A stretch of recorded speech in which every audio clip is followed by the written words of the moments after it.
ಶೇಖ್ ಹಸೀನಾ ಅವರಿಗೆ ಮರಣದಂಡನೆ ಕೊಟ್ಟರು. ಯಾಕೆ ಕೊಟ್ಟರು? ಅವ್ರು ಅಂಥದ್ದೇನು ತಪ್ಪು ಮಾಡಿದರು? ಹಾಗಿದ್ರೆ ಈ ಈವೆಂಟು ನಮ್ಮ ಇಂಡಿಯಾಗೆ ಹೇಗೆ ಅಫೆಕ್ಟ್ ಮಾಡುತ್ತೆ? ಇಂಡಿಯಾ ಬಾಂಗ್ಲಾದೇಶ್ ಸಂಬಂಧಗಳೇನು? ಇದೆಲ್ಲದನ್ನು ಡೀಟೇಲ್ ಆಗಿ ತಿಳ್ಕೋಬೇಕು ಅಂದರೆ ಈ ವಿಡಿಯೋನ ಕಂಪ್ಲೀಟಾಗಿ ನೋಡಿ. ಇದು ಕಾಂಪಿಟೇಟಿವ್ ಎಕ್ಸಾಮ್ಗಷ್ಟೇ ಹೆಲ್ಪ್ ಆಗಲ್ಲ, ನಿಮ್ಮ ನಾಲೆಜ್ನು ಕೂಡ ಬೂಸ್ಟ್ ಮಾಡುತ್ತೆ. ಸೊ ಮೊದಲಿಗೆ ನಾವು ಹಿಸ್ಟ್ರಿಯಿಂದ ಬರೋಣ. 1947 ಭಾರತ ಹಾಗೂ ಪಾಕಿಸ್ತಾನ್ ಇಂಡಿಪೆಂಡೆಂಟ್ ಆಗಿತ್ತು. ಬಟ್ ಪಾಕಿಸ್ತಾನ್ ಜಿಯೋಗ್ರಫಿಕಲಿ ಐಸೋಲೇಟ್ ಆಗಿತ್ತು. ಒಂದು ವೆಸ್ಟ್ ಪಾಕಿಸ್ತಾನ್ ಆಗಿತ್ತು, ಇನ್ನೊಂದು ಈಸ್ಟ್ ಪಾಕಿಸ್ತಾನ್ ಆಗಿತ್ತು. ಈಸ್ಟ್ ಪಾಕಿಸ್ತಾನ್ ಇವತ್ತಿನ ಬಾಂಗ್ಲಾದೇಶ್ ಅಂತ ಕರೆಯಲ್ಪಡುತ್ತದೆ. ಹೌದು, 1971 ಬಾಂಗ್ಲಾದೇಶ್ ಲಿಬರೇಟ್ ಆಯಿತು. ಸೊ ವೆಸ್ಟ್ ಪಾಕಿಸ್ತಾನಲ್ಲಿ ಮುಸ್ಲಿಂ ಮೆಜಾರಿಟಿ ಇತ್ತು, ಈಸ್ಟ್ ಪಾಕಿಸ್ತಾನಲ್ಲಿ ಬೆಂಗಾಲಿ ಮೆಜಾರಿಟಿ ಇತ್ತು. ಸೊ ಇವರಿಗೆ ಈಸ್ಟ್ ಪಾಕಿಸ್ತಾನ್ ಅವರಿಗೆ ಬೆಂಗಾಳಿ ಭಾಷೆ ಆಡಳಿತ ಭಾಷೆ ಆಗಬೇಕಿತ್ತು, ಎಜುಕೇಷನಲ್ಲಿ ಬೆಂಗಾಳಿ ಬೇಕಾಗಿತ್ತು, ಹಾಗೆ ಅದು ಆಫಿಷಿಯಲ್ ಲ್ಯಾಂಗ್ವೇಜ್ ಆಗಬೇಕಾಗಿತ್ತು. ಆದರೆ ವೆಸ್ಟ್ ಪಾಕಿಸ್ತಾನದವರು ತಮ್ಮ 1 ಪಾಯಿಂಟ್ ಪ್ರೋಗ್ರಾಮ್ ಮೂಲಕ ಉರ್ದು ಹೇರಿಕೆ ಮಾಡ್ತಾಯಿದ್ರು. ಆದ್ದರಿಂದ ಏನು ಮಾಡ್ತಾರೆ ಅಂದರೆ, ಈ 21ನೇ ತಾರೀಕು ಫೆಬ್ರವರಿ 1952 ವಿದ್ಯಾರ್ಥಿಗಳು ನಮ್ಮ ಉರ್ದು ಹೇರಿಕೆ ಬೇಡ, ನಾವು ಬಂಗಾಳಿ ಭಾಷೆಯನ್ನೇ ಬೇಕು, ನಮಗೆ ಬಂಗಾಳಿ ಭಾಷೆ ಆಡಳಿತ ಭಾಷೆ ಆಗಬೇಕು ಅಂತ ಒಂದು ಪೀಸ್ಫುಲ್ ಪ್ರತಿಭಟನೆ ಮಾಡ್ತಾಯಿದ್ರು. ಬಟ್ ಪಾಕ್ ಆರ್ಮಿ ಅವರನ್ನು ಹತ್ಯೆಗೈತೆ. ಸೊ ಅಲ್ಲಿ ತೀರಿ ಹೋದಂಥ ಅಂದರೆ ಅವರಿಗೆ ಶಹೀದ್ ಮಿನಾರ್ ಅಂತ ಒಂದು ಮೆಮೋರಿಯಲ್ ಇವತ್ತು ಢಾಕಾನಲ್ಲಿ ಇದೆ. ಸೊ ಇದನ್ನು ಯುನೆಸ್ಕೋ ರಿಕಗ್ನೈಸ್ ಮಾಡುತ್ತೆ. ಅಂದರೆ 1999 21ನೇ ತಾರೀಕು ಫೆಬ್ರವರಿಯನ್ನು ಇಂಟರ್ನ್ಯಾಷನಲ್ ಮದರ್ ಲ್ಯಾಂಗ್ವೇಜ್ ಡೇ ಅಂತ ಡಿಕ್ಲೇರ್ ಮಾಡ್ತಾರೆ. ಸೊ ಅಂದರೆ ಈ ಪ್ರೊಟೆಸ್ಟ್ ಎಷ್ಟು ದೊಡ್ಡದಾಗಿತ್ತು ಅಂತ ನಿಮಗೆ ಒಂದು ಐಡಿಯಾ ಸಿಗ್ತಿದೆ ಅಂದ್ಕೊಂಡಿದ್ದೀನಿ. ಸೊ ಅವಾಮಿ ಲೀಗ್ ಅಂತ ಒಂದು ಪಾರ್ಟಿ ಇರುತ್ತೆ, ಅದರ ಹೆಡ್ ಆದಂತಹ ಶೇಖ್ ಮುಜಿಬುರ್ ರೆಹಮಾನ್ ಅವರು 6 ಪಾಯಿಂಟ್ ಪ್ರೋಗ್ರಾಮ್ ಅನ್ನುವಂಥ ಒಂದು ವಿಚಾರವನ್ನು ತಂದು ಅದರಲ್ಲಿ ಏನು ಕೇಳ್ತಾರೆ ಅಂದರೆ, ನಮಗೆ ಪ್ರಾಂತೀಯ ಸ್ವಾಯತ್ತತೆ ಬೇಕು, ಅಂದರೆ ಪ್ರಾವಿನ್ಷಿಯಲ್ ಅಟಾನಮಿ ಬೇಕು ಅಂತ ಹೇಳ್ತಾರೆ. ಈ ವೆಸ್ಟ್ ಪಾಕಿಸ್ತಾನವ್ರು ಏನು ಮಾಡ್ತಾರೆ ಅಂದರೆ, ಇವರಿಗೆ ಪ್ರಾಂತೀಯ ಸ್ವಾಯತ್ತತೆಯನ್ನು ಕೊಟ್ಟುಬಿಟ್ರೆ, ಅಂದರೆ ಅವ್ರು ಏನು ಮಾಡಿಬಿಡ್ತಾರೆ, ಇವತ್ತು ಪ್ರಾಂತೀಯ ಸ್ವಾಯತ್ತತೆ ಕೇಳ್ತಾ ಇದ್ದಾರೆ, ನಾಳೆ ಕಂಪ್ಲೀಟಾಗಿ ಇಂಡಿಪೆಂಡೆನ್ಸೇ ಕೇಳ್ತಾರೆ ಅಂತ ಇವರು ಕೊಡೋದಿಲ್ಲ ಅಂತ ಹೇಳ್ತಾರೆ. ಬಟ್ ಪ್ರಾಬ್ಲಮ್ ಏನಿರುತ್ತೆ ಅಂದರೆ, ಇಲ್ಲಿ ಅವಾಮಿ ಲೀಗ್ ಅವ್ರು ಏನು ಕೇಳ್ತಿರ್ತಾರೆ, ನೀವು ಡಿಫೆನ್ಸ್ ಮತ್ತು ಫಾರಿನ್ ಅಫೇರ್ಸ್ ನಿಮ್ಮ ಹತ್ರ ಇಟ್ಕೊಂಡು ಉಳಿದಿರೋ ಎಲ್ಲ ಪವರ್ಸನ್ನು ನಮಗೆ ಕೊಡಿ, ಅಂದರೆ ಟ್ಯಾಕ್ಸನ್ನು ಕಲೆಕ್ಟ್ ಮಾಡುವಂಥದ್ದು ಮತ್ತು ಕಂದಾಯ ವಸೂಲಿ ಮಾಡುವಂಥದ್ದನ್ನು ನಮಗೆ ಕೊಡಿ ಅಂತ ಹೇಳ್ತಾರೆ. ಹಾಗೆ ಇನ್ನೊಂದು ಏನಾಗಿರುತ್ತೆ ಅಂದರೆ, ಈ ಈಸ್ಟ್ ಪಾಕಿಸ್ತಾನ್ ಇಲ್ಲಿ ಸೆಣಬು ಅಂದರೆ ಜೂಟ್ ಮತ್ತು ಚಹಾ ತುಂಬ ಬೆಳೆಯಲಾಗ್ತಿರುತ್ತೆ, ಇದನ್ನು ಎಕ್ಸ್ಪೋರ್ಟ್ ಕೂಡ ಮಾಡ್ತಿರ್ತಾರೆ. ಸೊ ಈ ಪಾಕಿಸ್ತಾನದ 70% ಎಕ್ಸ್ಪೋರ್ಟ್ ರೆವೆನ್ಯೂ ಏನಿರುತ್ತಲ್ಲ, ಅದು ಈ 2 ಐಟಮಿಂದನೇ ಬರ್ತಿರುತ್ತೆ. ಸೊ ಅದು ಈಸ್ಟ್ ಪಾಕಿಸ್ತಾನಲ್ಲಿ ಬರ್ತಿರುತ್ತೆ. ಸೊ ಈ ಡಿಫೆನ್ಸ್ ಫಾರಿನ್ ಅಫೇರ್ಸ್ ಬಿಟ್ಟು ಉಳಿದದ್ದೆಲ್ಲ ಇವ್ರಿಗೆ ಬಿಟ್ಬಿಟ್ರೆ ಅವರಿಗೆ ಏನು ರೆವೆನ್ಯೂ ಇರೋದಿಲ್ಲ ಅಂತ ಅವರು ಇದನ್ನು ಬಿಟ್ಕೊಡ್ತಿರಲ್ಲ. ಅವರು ಈ ಈಸ್ಟ್ ಪಾಕಿಸ್ತಾನಲ್ಲಿ ಬರೋ ಹಣದಿಂದ ವೆಸ್ಟ್ ಪಾಕಿಸ್ತಾನ್ ಡೆವಲಪ್ ಮಾಡ್ತಿರ್ತಾರೆ, ಈಸ್ಟ್ ಪಾಕಿಸ್ತಾನನ್ನ ನೆಗ್ಲೆಕ್ಟ್ ಮಾಡಿರ್ತಾರೆ. ಇದಕ್ಕೊಂದು ಕ್ಲಾಸಿಕ್ ಎಕ್ಸಾಂಪಲ್ ಏನಂದರೆ, ಭೋಲಾ ಸೈಕ್ಲೋನ್ 1970 ಬಂದಿರುತ್ತೆ.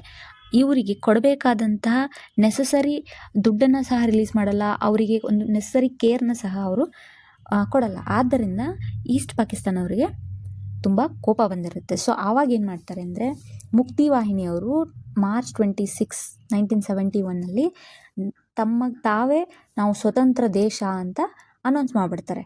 ಆವಾಗ ವೆಸ್ಟ್ ಪಾಕಿಸ್ತಾನಲ್ಲಿರುವಂಥ ಯಾಹ್ಯಾ ಖಾನ್ ಅವರು ಮಾರ್ಚ್ 28, 1971 ಆಪರೇಷನ್ ಸರ್ಚ್ ಲೈಟ್ ಅಂತ ಒಂದು ಆಪರೇಷನ್ ಮಾಡ್ತಾರೆ. ಇದರಲ್ಲಿ ಏನು ಮಾಡ್ತಾರೆ ಅಂದರೆ, ಯಾರ್ಯಾರು ಫ್ರೀಡಮ್ ಫೈಟರ್ಸು ಮತ್ತು ಸ್ಟೂಡೆಂಟ್ಸು, ಮೇನ್ಲಿ ಹಿಂದೂಸು ಯಾರ್ಯಾರು ಅಲ್ಲಿ ಹೋರಾಟ ಮಾಡ್ತಿರ್ತಾರೋ ನಮಗೆ ಸ್ವಾತಂತ್ರ್ಯ ಬೇಕು ಅಂತ, ಅವರೆಲ್ಲರನ್ನೂ ಗುಂಡಿಕ್ಕಿ ಕೊಲ್ಲೋಕ್ಕೆ ಸ್ಟಾರ್ಟ್ ಮಾಡ್ತಾರೆ. ಮಿಲಿಯನ್ಸ್ ಆಫ್ ಜನ ಸತ್ತೋಗ್ತಾರೆ. ಸೊ ಇದನ್ನು ಒಬ್ಬರು ಶ್ರೀನಾಥ್ ರಾಘವನ್ ಅಂತ ಒಬ್ಬರು ರೈಟರ್ ಏನು ಮಾಡ್ತಾರೆ ಅಂದರೆ, ತಮ್ಮ ಪುಸ್ತಕ ಇದು global history of creation of Bangladesh ಅನ್ನೋ ಒಂದು ಬುಕ್ನಲ್ಲಿ ಏನು ಬರೀತಾರೆ ಅಂದರೆ, 2 to 3 ಮಿಲಿಯನ್ ಜನರ ಹತ್ಯೆ ಆಗುತ್ತೆ, 2 ಲಕ್ಷ ಮಹಿಳೆಯರ ರೇಪ್ ಆಗುತ್ತೆ, 10 ಮಿಲಿಯನ್ ಜನ ಅಲ್ಲಿಂದ ಅಂದರೆ ಬಿಟ್ಟು ಹೋಗ್ಬಿಡ್ತಾರೆ ಆ ಸ್ಥಳವನ್ನು, ಈಗಿನ ಬಾಂಗ್ಲಾದೇಶನ ಬಿಟ್ಟು ಅವ್ರು ಬಂದು ಇಂಡಿಯಾದಲ್ಲೋ ಅಥವಾ ಬೇರೆ ಮಯನ್ಮಾರಲ್ಲೋ ಹೀಗೆ ಬೇರೆ ಬೇರೆ ಕಡೆ ಪಾಪ ಸ್ಥಳಗಳನ್ನ ಹುಡುಕ್ತಿರ್ತಾರೆ, ಬಿಟ್ಟು ಹೋಗ್ತಿರ್ತಾರೆ. ಇದನ್ನು ಕೇಳಿ 1971 ಏಪ್ರಿಲ್ 3 ಇಂದಿರಾ ಗಾಂಧಿಯವರು ಪಾರ್ಲಿಮೆಂಟಲ್ಲಿ ಹೇಳ್ತಾರೆ, ಇದು ನರಮೇಧ, ಜನೊಸೈಡ್ ಅಂತ ಅದನ್ನು ಪಾಕಿಸ್ತಾನದ ಒಂದು ಆ್ಯಕ್ಟನ್ನು ಕಂಡೆಮ್ ಮಾಡಿರ್ತಾರೆ. ಬಟ್ ಅದಾದ ನಂತರ ಇಂಡಿಯಾದವರು ರಿಸರ್ಚ್ ಆ್ಯಂಡ್ ಅನಾಲಿಸಿಸ್ ವಿಂಗ್ ಅವರು ಮುಕ್ತಿ ವಾಹಿನಿಗೆ ಆಪರೇಷನ್ ಜಾಕ್ಪಾಟ್ ಅನ್ನೋ ಮೂಲಕ, ಈ ಒಂದು ಆಪರೇಷನ್ ಮೂಲಕ ಏನು ಮಾಡ್ತಾರೆ ಗೊತ್ತಾ, ಮುಕ್ತಿ ವಾಹಿನಿಯವರಿಗೆ ಟ್ರೈನಿಂಗ್, ಫುಡ್ ಮತ್ತು ಆರ್ಮ್ಸನ್ನು ಕೊಡ್ತಾರೆ, ಯಾರಲ್ಲಿ ಹೋರಾಡ್ತಿರ್ತಾರೋ ಅವರಿಗೆ. ಹಾಗಾಗಿ ನವೆಂಬರ್ 1971 ಆಪರೇಷನ್ ಚಂಗೀಸ್ ಖಾನ್ ಅಂತ ಏನು ಮಾಡ್ತಾರೆ, ಈ ಆಪರೇಷನ್ ಚಂಗೀಸ್ ಖಾನ್ ಪಾಕಿಸ್ತಾನವ್ರು ಮಾಡಿದ್ದು. ಇವ್ರೇನು ಮಾಡ್ತಾರಂದರೆ ಇಲ್ಲಿವರೆಗೂ ಅಂದರೆ ಈ ನವಂಬರ್ 1971ವರೆಗೂ ಇಂಡಿಯಾ ಮತ್ತು ಪಾಕಿಸ್ತಾನ್ ಪಾಕಿಸ್ತಾನದ ಸಿವಿಲ್ ವಾರಲ್ಲಿ ಅಫಿಷಿಯಲಿ ಎಂಟ್ರಿ ಆಗಿರೋದಿಲ್ಲ. ಬಟ್ ಈ ಚಂಗೀಸ್ ಖಾನ್ ಆಪ್ರೇಷನ್ ಮೂಲಕ ಇವರು ಏರಿಯಲ್ ಅಟ್ಯಾಕ್ಸ್ನ ಇಂಡಿಯಾದ ಮೇಲೆ ಮಾಡಿಬಿಡ್ತಾರೆ. ಸೊ ಆವಾಗ ಇಂಡಿಯಾ ಫುಲ್ ಫ್ಲೆಜ್ಡ್ ವಾರ್ ಮಾಡೋಕ್ಕೆ ಶುರು ಆಗಿಬಿಡುತ್ತೆ. ಈ ಫುಲ್ ಫ್ಲೆಜ್ಡ್ ವಾರ್ ಯಾವ ರೇಂಜಿಗೆ ಆಗಿರುತ್ತೆ ಅಂದರೆ 16 ಡಿಸೆಂಬರ್ 1971 93,000 ಪಾಕಿಸ್ತಾನ್ ಸೈನಿಕರನ್ನು ಭಾರತ ದೇಶ ಶರಣಾರ್ಥಿಗಳಾಗಿ ಪಡೆಯುತ್ತೆ, ವಾರ್ ಪ್ರಿಸ್ನರ್ಸ್ ಆಗಿ. ಸೊ ಇದನ್ನು ನಾವು 16 ಡಿಸೆಂಬರನ್ನು ಇವತ್ತಿಗೂ ವಿಜಯ ದಿವಸ್ ಅಂತ ಸೆಲೆಬ್ರೇಟ್ ಮಾಡ್ತೀವಿ. ಅದಕ್ಕಿಂತ ಮುಂಚೆ ಏನಾಗಿರುತ್ತೆ ಅಂದರೆ ಇಲ್ಲಿ ವೆಸ್ಟ್ ಪಾಕ್ ಮತ್ತು ಈಸ್ಟ್ ಪಾಕಿಗೆ ಇಂಡಿಯಾ ಮತ್ತು ಸೋವಿಯತ್ ಅಂದರೆ ಈಗಿನ ರಷ್ಯಾ, ಈ ವೆಸ್ಟ್ ಪಾಕ್ ಅಂದರೆ ಈಗಿನ ಪಾಕಿಸ್ತಾನ್ಗೆ USA ಸಪೋರ್ಟ್ ಮಾಡ್ತಿರುತ್ತೆ. ಸೊ ಹಾಗಾಗಿ 8 August 1971 Indo Soviet treaty of peace, friendship ಮತ್ತು ಕೋಆಪರೇಷನ್ ಅನ್ನೋ ಒಂದು ಟ್ರೀಟಿನ ಸೈನ್ ಮಾಡುತ್ತೆ. ಇದನ್ನು ಕಂಡು ಈ USA ಏನು ಮಾಡುತ್ತೆ ಅಂದರೆ ತನ್ನ ಒಂದು ಏರ್ಕ್ರಾಫ್ಟ್ ಕ್ಯಾರಿಯರ್ನ ಪಾಕಿಸ್ತಾನಕ್ಕೆ ಕೊಡುತ್ತೆ. ಅದೇ ರೀತಿ 5 ಡಿಸೆಂಬರ್ ಏನು ಮಾಡುತ್ತೆ ರಷ್ಯಾ ಅಂದರೆ 16 Soviet navy units armed with anti ship cruise ಮಿಸೈಲ್ನ ಇಂಡಿಯಾಗೆ ಕೊಡುತ್ತೆ.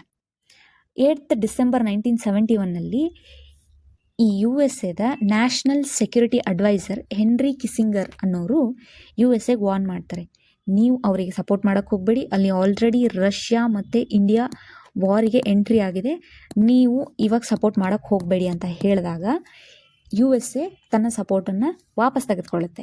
ಯಾವಾಗ USA ತನ್ನ ಸಪೋರ್ಟನ್ನು ವಾಪಸ್ ತೆಗೆದುಕೊಳ್ಳುತ್ತೋ 16 ಡಿಸೆಂಬರ್ 1971 ಪಾಕ್ ಶರಣಾಗ್ಬಿಡುತ್ತೆ. ಸೊ ಅದಾದ ನಂತರ ಶಿಮ್ಲಾ ಒಪ್ಪಂದ ಅಂತ ಹೇಳಿ 1972 ಇಂಡಿಯಾ ಪಾಕಿಸ್ತಾನ್ ಸೇರಿ ಒಂದು ಒಪ್ಪಂದಕ್ಕೆ ಬರುತ್ತೆ. ಆ ಒಪ್ಪಂದದಲ್ಲಿ ಏನು ಹೇಳುತ್ತೆ ಅಂದರೆ ಇನ್ನು ಮೇಲೆ ಯಾವುದೇ ಯುದ್ಧ ಆದರೂ ನಾವು ಯಾವುದೇ ಥರ್ಡ್ ಪಾರ್ಟಿನ ಕರ್ಕೊಳ್ಳೋದು ಬೇಡ, ನಾವಿಬ್ಬರೇ ಅದನ್ನು ಬೈಲ್ಯಾಟ್ರಲಿ ಸರಿಪಡಿಸ್ಕೊಳ್ಳೋಣ. ಹಾಗೆ ಲೈನ್ ಆಫ್ ಕಂಟ್ರೋಲ್ನ ಅಫಿಷಿಯಲ್ ರಿಕಗ್ನೈಸ್ ಇಂಡಿಯಾ ಮಾಡುತ್ತೆ. ಸೊ ಇದಾದ ಮೇಲೆ ಈಗಿರೋ ಸಂಬಂಧಗಳು ಯಾವುದು ಹೇಗಿದೆ ಅಂದರೆ ಅದನ್ನು ಶೋನಾಲಿ ಅಧ್ಯಾಯ ಅಂತ ಕರೀತಾರೆ, ಅಂದರೆ ಗೋಲ್ಡನ್ ಚಾಪ್ಟರ್. ಯಾಕೆ ಅಂತಂದರೆ ಇಡೀ ದಕ್ಷಿಣ ಏಷ್ಯಾದಲ್ಲಿ ಲಾರ್ಜೆಸ್ಟ್ ಟ್ರೇಡಿಂಗ್ ಪಾರ್ಟ್ನರ್ ಆಗಿ ಬಾಂಗ್ಲಾದೇಶ್ ಈಗ ಇಂಡಿಯಾಕ್ಕೆ ಹೊರಬಂದಿದೆ. ಅಂದರೆ ಬಾಂಗ್ಲಾಗೂ ಇಂಡಿಯಾಗೂ ಒಂದು ಗೋಲ್ಡನ್ ಚಾಪ್ಟರ್ ಆಗಿ ಈಗಿನ ಒಂದು ಸ್ಥಿತಿ ಇತ್ತು. ಇಂಡಿಯಾ ಬಾಂಗ್ಲಾ ಫ್ರೆಂಡ್ಶಿಪ್ ಪೈಪ್ಲೈನ್ ಇತ್ತು. ಹಾಗೆ ಇದು ಬಾಂಗ್ಲಾ ನಮಗೆ ಪಾಸಿಟಿವ್ ಟ್ರೇಡಿಂಗ್ ಪಾರ್ಟ್ನರ್ ಇದೆ. ಹಾಗೆ ಏನು ಮಾಡ್ತಿತ್ತು ಇಂಡಿಯಾ ಅಂದರೆ 1 million metric ton per annum of high speed diesel to Bangla ನಾವು ಈ ಇಂಡೋ ಬಾಂಗ್ಲಾ ಫ್ರೆಂಡ್ಶಿಪ್ ಟ್ರೀಟಿಲಿ ಕಳಿಸ್ತಿದ್ವಿ. ಹಾಗೂ ಅಕೋರಾ ಅಗರ್ತಲಾ ಕುಲ್ನಾ ಮೋಂಗ್ಲಾ ರೈಲ್ ಲಿಂಕ್ ಕೂಡ ಇದೆ. Free movement of vehicles under BBIN agreement ಅಂದರೆ ಬಾಂಗ್ಲಾ, ಭೂತಾನ್, ಇಂಡಿಯಾ ಆ್ಯಂಡ್ ನೇಪಾಲ್ ಈ 4 ದೇಶಗಳ ನಡುವೆ ಫ್ರೀ ಮೂವ್ಮೆಂಟ್ ಆಫ್ ವೆಹಿಕಲ್ಸ್. ಮತ್ತು ಇನ್ನು ಬಾಂಗ್ಲಾದೇಶ್ ಸಾರ್ಕ್, ವಿಮ್ಸ್ಟೆಕ್ ಮತ್ತು ಇಂಡಿಯನ್ ಓಷನ್ ರಿಮ್ ಅಸೋಸಿಯೇಷನ್ನಲ್ಲಿ ಸಹ ಇದೆ. ಇನ್ನು ಬಾಂಗ್ಲಾ ಇಂಡಿಯಾದ ಇದೊಂದು ಪಾಲಿಸಿ, ನೈಬರ್ಹುಡ್ ಫಸ್ಟ್ ಪಾಲಿಸಿ ಅನ್ನೋದು ಆ್ಯಕ್ಟ್ ಈಸ್ಟ್ ಪಾಲಿಸಿಯಲ್ಲೂ ಕೂಡ ಪ್ರಯಾರಿಟಿ ಲಿಸ್ಟಲ್ಲಿದೆ. ಮತ್ತು ನಮಗೆ ಚೈನಾದ ಸ್ಟ್ರಿಂಗ್ ಆಫ್ ಪರ್ಲ್ಸ್, ಅಂದರೆ ಈ ಚೈನಾ ಸ್ಟ್ರಿಂಗ್ ಆಫ್ ಪರ್ಲ್ಸ್ ಅಂದರೆ ಏನು ಅಂದರೆ ಈ ಚೈನಾದವ್ರು ಏನು ಮಾಡ್ತಾರೆ ಗೊತ್ತಾ, ಈ ಇಂಡಿಯಾ, ಇಲ್ಲಿ ಮ್ಯಾಪ್ ಹತ್ರ ಬರೋಣ, ಇಂಡಿಯಾದ ಸುತ್ತಮುತ್ತ ಎಲ್ಲೆಲ್ಲಿ ಪೋರ್ಟ್ಗಳು ಬರುತ್ತೋ, ಇಲ್ಲಿ ಶ್ರೀಲಂಕಾದಲ್ಲಿ ಹಂಬನ್ಟೋಟ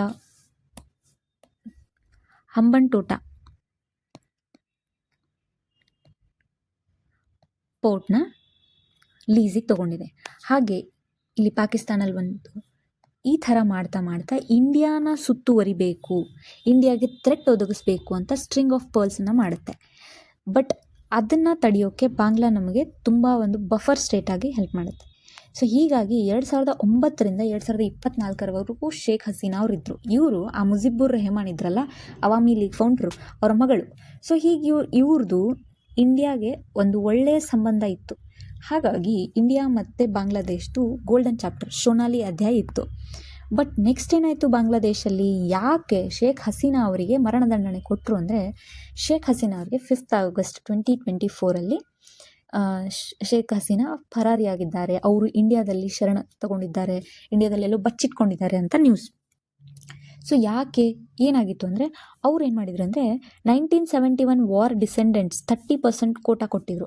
ಅಂದರೆ ಈ ತಮ್ಮ ದೇಶ ಸ್ವತಂತ್ರವಾಗಲು ಯಾರ್ಯಾರು ಹೆಲ್ಪ್ ಮಾಡಿದ್ರಲ್ಲ ಅವರಿಗೆ ಒಂದು 30% ಕೋಟಾ ಜಾಬ್ಗಾಗಿ ಅವ್ರಿಗೆ ಕೊಟ್ಟಿದ್ರು. ಮತ್ತು ಅಪೋಸಿಟ್ ಆಗಿ ಯೂತು ಅಲ್ಲಿ ಹೋರಾಟ ಮಾಡ್ತಿದ್ರು, ಆ ಥರ ನೀವು ಕೊಡಬಾರ್ದು, ಆ ಥರ ರಿಸರ್ವೇಷನ್ ನೀವು ಕೊಡಬಾರ್ದು ಅವರಿಗೆ ಅಂತ. ಸೊ ಆವಾಗ ಹ್ಯೂಮನ್ ರೈಟ್ ವಯೋಲೇಷನ್ ಆಗಿತ್ತು. ಅವ್ರೇನು ಮಾಡಿದರು ಅಂದರೆ ಪ್ಯಾರಾಮಿಲಿಟರಿ ಫೋರ್ಸಸ್ನ ಯೂಸ್ ಮಾಡಿ ಶೂಟ್ ಆಟ್ ಸೈಟ್ ಆರ್ಡರ್ನ ಕೊಟ್ಟಿದ್ರು. ಈ ಥರ ಪ್ರತಿಭಟನಾಕಾರರಿಗೆ ಶೂಟ್ ಆಟ್ ಸೈಟ್ ಕೊಟ್ಟಿದ್ದರಿಂದ ನೀವು ಹ್ಯೂಮನ್ ರೈಟ್ ವಯೋಲೇಟ್ ಮಾಡ್ತಿದ್ದೀರಾ ಅಂತ ಹೇಳಿ ಅವರ ಮೇಲೆ ಕಂಪ್ಲೇಂಟ್ ಬಂತು. ಹಾಗೆ ಅವರು ಸರ್ವಾಧಿಕಾರಿಯಾಗಿಬಿಟ್ಟಿದ್ರು. ಅವರ ಒಂದು ಡಿಜಿಟಲ್ ಸೆಕ್ಯೂರಿಟಿ ಬಿಲ್ 2018 ಒಂದು ಬಿಲ್ ಬಂತು. ಇದರಿಂದ ಜನರ ಪ್ರೈವಸಿ ಹಾಗೆ ಜನರಿಗೆ ಯಾವುದೇ ಒಂದು ಇದನ್ನು ಕೊಡದೇ ಇರೋವಂಥ ಅಂದರೆ ಸರ್ವಾಧಿಕಾರಿಯಾಗಿ ಅವರು ಹೊರಹೊಮ್ಮಿದ್ರು.